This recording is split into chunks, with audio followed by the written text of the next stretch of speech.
right, we're back, and organizational politics is next on our table here. Um, Longnecker, Sims, and Goya define organizational politics as deliberate attempts by individuals to enhance or protect their self-interests when conflicting courses of action are possible. So there are multiple ways that this problem could be solved, but when there are politics going on, people will attempt to protect their own self-interest or try to enhance their own self-interest by trying to guide the organization towards the path that would lead to that person's betterment. Executives can oftentimes manipulate the performance appraisal process to make their department look good, or maybe make an individual within the department realize that they're not performing up to other people's standards or other things. I mean, there are a lot of things that an executive could do to try and make themselves achieve their goal. I need my department to be selling X amount of, widgets this quarter, and I'm going to use the performance appraisal process to convince the maybe lesser performing ones that they're even worse than they thought, and that they could build themselves up. And so, through this performance appraisal process, I give them great feedback. I tell them all the ways, but really it's all designed to make sure that I'm getting where I want to go. It's not really about the organization or them, the employee. It's about me. So subordinates may engage in what we call impression management, which is they control their behavior to try and make a good impression.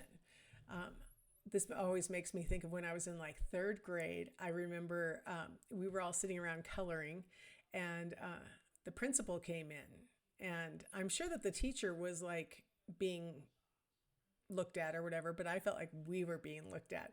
And I remember I was trying so hard to stay inside the lines. I wanted the principal to know that I knew how to color inside the line. I mean, what a great example of what we do. I was 8 years old in this story, and I knew that, the boss had shown up and this subordinate better look like she can color inside the lines.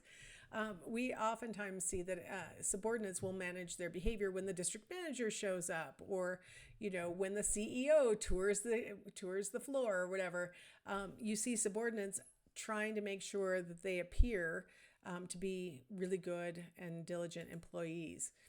So these are things that we see often, that the executive has one goal, the subordinate has another goal, and this is really organizational politics that we're talking about. Now, what about trust and justice? Trust is the extent to which raters believe that fair and accurate appraisal has been or will be made in their organization, right? So trust, once lost, is hard to get back. But trust is focusing in on whether we feel safe, right? That we feel like other people have our backs, that kind of thing. When there is concern about this, there's actually a scale that we can administer to see whether people are not trusting the process. It's called the Trust in the Appraisal Process Survey, creatively named. People who tend to score lower on this, which indicates that they don't have much trust in the appraisal process, tend to be raters who give more lenient scores. So those lenient scores that they're giving are probably a manifestation or a representation of their general attitude about what they think is happening in the rating process altogether within their organization. It's a sign of lack of trust that they're giving such lenient scores. There's also a scale called the Performance Appraisal Discomfort Scale. And people who tend to be high on this scale, they have the most discomfort with the appraisal process. They maybe feel uncomfortable having to talk to other people about their work performances, or maybe they, in general, don't want to be in this position. They don't want to have to be talking to people about these kinds of things. They also are very lenient in their scores because they don't want to be perceived badly by the person who's being rated. And so the more discomfort a person has with the process, the less we can trust their ratings. The less trust that an individual has in the process, the less we can trust their ratings. So we need people to feel comfortable with the process and feel trust in the process that there will be, justice in the end, that good performing employees will be rewarded for that, and poorer performing employees will be remediated, or maybe need to find another job because this isn't a good match or whatever. But that justice will ultimately be achieved, and that this isn't just politics, and that this isn't just other people trying to get ahead and things like that. So the good news is raters can be trained to be more comfortable during the appraisal process. They can be trained. People can be trained about maybe one of the big things for people who have low trust is they need to be informed exactly how this information is going to be used. A lot of times people don't trust the process because they don't know what the system is going to do with the information.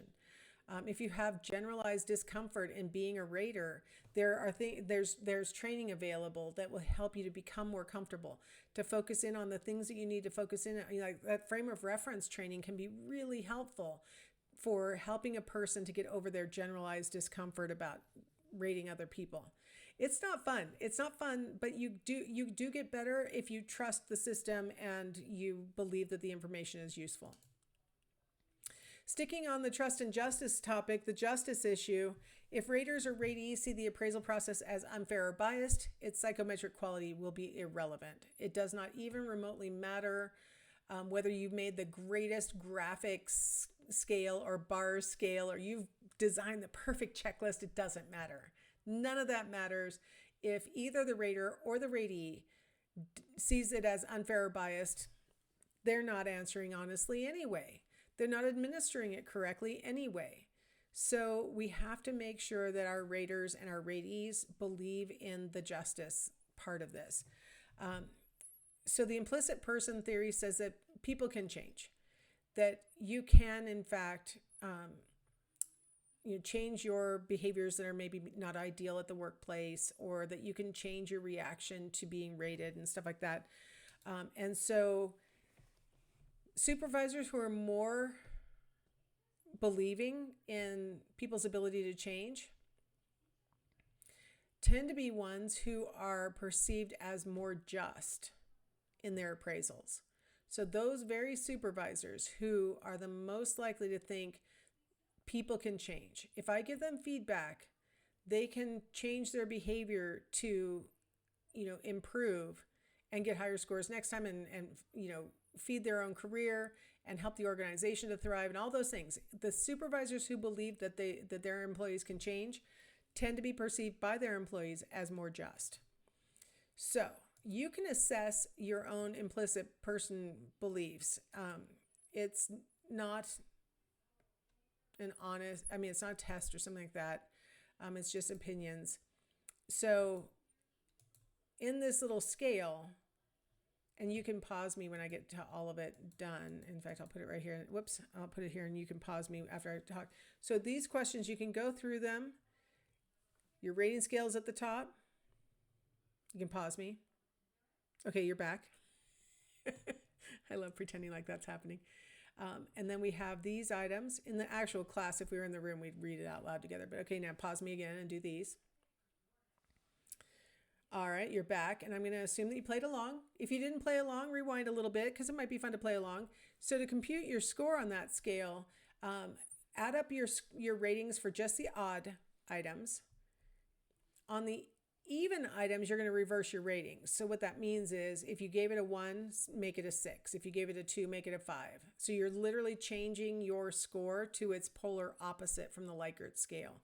So there's our little conversion on the left. So for all of those 4, flip it and then add up the new rating that you just converted to for all 4 of those items. And then you're going to add that to the odd items that you already summed up, and that's going to give you your total score. And that's your growth mindset profile. So people who are higher on that score, on that scale, tend to have a higher growth mindset. So you can kind of look at your own personal scale, and look, it's kind of a bars scale in this example, right? Because people who are between 8 and 16, basically, you strongly believe that your intelligence is fixed, like you're not very much growth mindset. Now you're leaning towards a little bit that you don't think intelligence changes very much. Okay, now you're sort of in the middle. Now you're leaning towards, I think it might be kind of modifiable. And then if you're at the top score, 41 to 48, if you're in that category, you really do believe that people can change. This is an example that leaned really heavily on intelligence, but this is the kind of thinking that underlies that growth mindset, that supervisors that hold this kind of growth mindset tend to be seen as more just in their ratings than supervisors who do not seem to hold that kind of growth mindset. All right, so hopefully you played along on my little thing. I kind of went through fast, but I know you can pause me so I can go fast. All right, another topic of appraisal research is the issue of participation, which is how much the person who's being rated participates in the form of like self-assessment, does some self-reflection, or maybe they share their own ideas, not a defensive retaliation of what the rater said, but more, sort of expressing their own ideas during the appraisal. Employee participation in the performance appraisal process leads to greater satisfaction with the process and with the session in general. So the more that the employee engages, the better they tend to feel about the process. The more motivated they feel to try and improve as a result of the process, the more they feel like I've got like good concrete things that I could work on. They're more likely to believe that the process was fair, and they tend to believe that the appraisal was useful, right? Especially if they feel like they were given concrete ideas for how to improve themselves. They tend to think that it's more useful. So the more engaged the employee is, the more that they participate, the better the whole process works. But a lot of employees kind of tune out during the process because they don't inherently trust the process, or they don't inherently, maybe they don't even think they can change. Maybe they have a really low growth mindset and they think this is how I am. I don't think I can change. Those kinds of things run counter to successful appraisals. What about knowledge of the appraisal system what has research told us about that? Perceived system knowledge is the employee's understanding of the performance appraisal system being an important contextual variable. They understand that it's important to engage in appraisal of employees and supervisors and everybody else in order to maintain the context of the organization the way that we want. Leniency in ratings is significantly reduced when employees understand the appraisal system. The rater feels a lot less guilty about applying appropriate numbers when the receiver understands the system. So perceived system knowledge is a really important factor in eliciting accurate ratings from the raters. Can I say rate a couple more times? So perceived system knowledge is positively related to job attitudes and appraisal reactions. And so people who have system knowledge, that they believe that they understand how the system works, tend to like their job better and want to stay with it longer. And they also accept feedback better. They're less defensive. They tend to internalize it more, and so on. They're more motivated by it and all those things. So helping an employee to understand the performance appraisal system pays off in job attitude and appraisal reactions. Having the person who's doing the rating understanding the performance appraisal system pays off in at least reducing leniency. So at least you get rid of that one error that like really messes up the psychometrics of the whole process. All right, I think that's a break time because I try and keep these at 15 minutes or less. So it's 14 minutes. I think it's a good time to stop. So I will come back and talk about the feedback process in the next video.